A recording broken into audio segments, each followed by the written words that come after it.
Hi, my name is Ken Rasmussen, and this is a quick video focusing on long COVID and chronic fatigue syndrome treatment. If assume as you got to this point, you already have a microbiome sample uploaded. The first thing to do is once you transfer the data and log in, is there's two ways of doing it. Actually, you could do both. Is there and then go down and mark out which symptoms you have for there, and it will go and give you suggestions based on that. However, there is another approach which is likely to give far better, or put it this way, it is a approach which a MD would likely agree with, especially for some prescription items involved, which are a little bit harder to discern from microbiome sample together. And what you do is you go to OUI,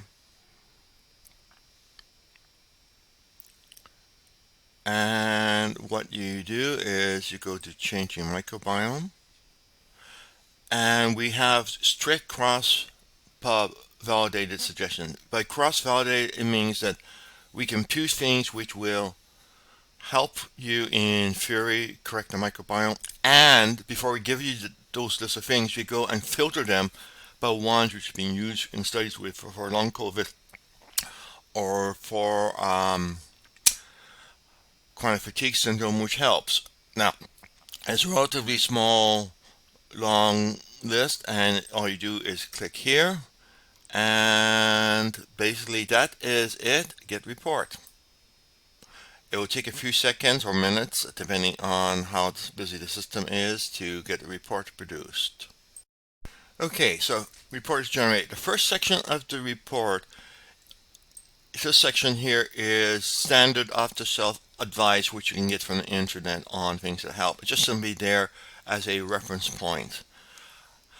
Next, it goes through and flags every bacteria shift which is involved. Now, the thing is, every single shift has a number there, and that number goes to a peer-reviewed study which is available on PubMed, and says that in this set of people with chronic fatigue syndrome or with long COVID, we find that statistically significant amount have these particular shifts. Okay, now if you go and just click one of them, let's take a look at the orderous one here.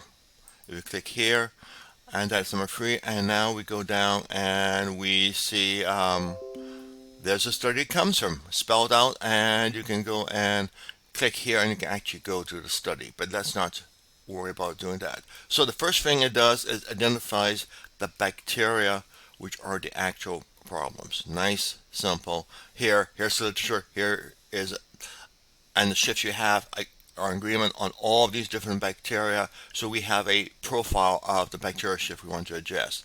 Next, we go down and we have the cross-validated suggestions. And these are suggestions which are found to in studies to have help. You find some prescription drugs there.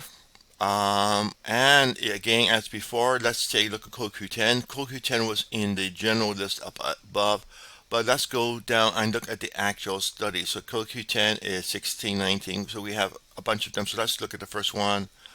16 is right there for treatment of chronic fatigue syndrome, so it's cited there with the results. You can read the paper and find out if the percentage helping is sufficient. Okay, so that is the first one. So every single thing suggested here has been used in studies for long COVID or ME/CFS with success, or for some of the people in the study. There are non-responders and there are responders.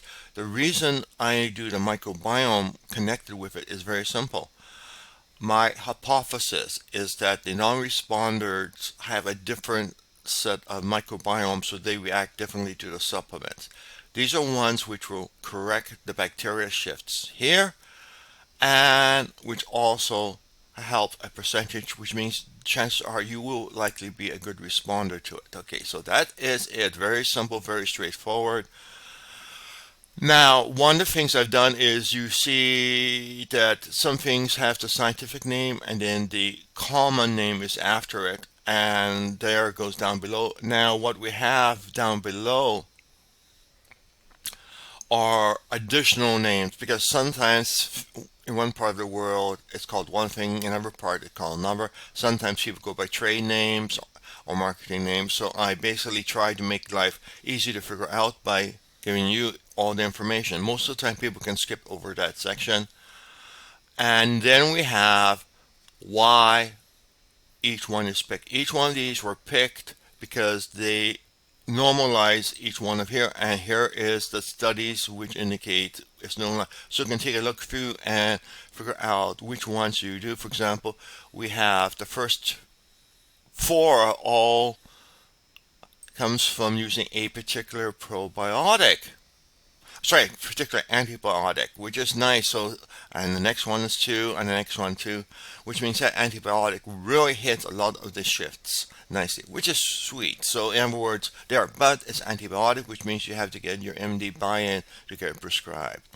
So it goes on, and again, everyone is documented as to where the information coming from about what it is. The fact that it normalizes that, you can go here and see the two studies, and those two studies will show that it normalizes there.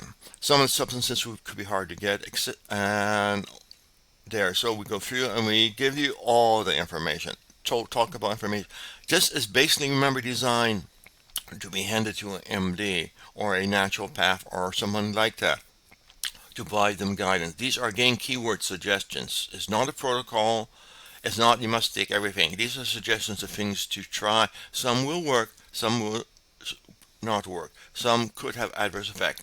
All I have done is try to increase the odds using mathematics, so that you are more likely to have one which will cause things to improve, and less likely to have something that causes an adverse effect. But there are a ton of factors involved which I cannot factor in with the model as it is. For example, if you are have histamine issues, some of the things may be histamine producing probiotics, etc. So that is again a clear statement with limit. Additional suggestions are things which are computed but which we lack any study showing to avoid or to take, and thereby we have these items listed. If you're a researcher in this area, you may well want to try to go and conduct clinical experiments with some of these things. For example, very recent is often comes up there, and is colostrum and praetoricum. So that would be a lovely topic for research papers or a MD or PhD thesis. And now then we have the thesis, the examples down below. And now, couple of things to note. We do a total of 1,400, or for some cases 2,000 different studies are being used. Different studies being used. Far more than your MD or naturopath can possibly do. And if you click on some of them, like this one, it may not be in the list, but it will link to where the study is. So in other words, the study I cut off at a reasonable point at the bottom, and that's it. So that's basically it. Very straightforward process. And let's go back. So we have additional suggestions, which are things which are computed to help the microbiome. But the first thing we have is we have things which are known to help the condition and be computed to help the microbiome. In other words, a double hit. And this process is called cross-validation. So that's it. Nice and simple. Make use of it and have fun. Again, nobody has the answer for dealing with the microbiome, and what we are trying to do is get the best possibility. Okay.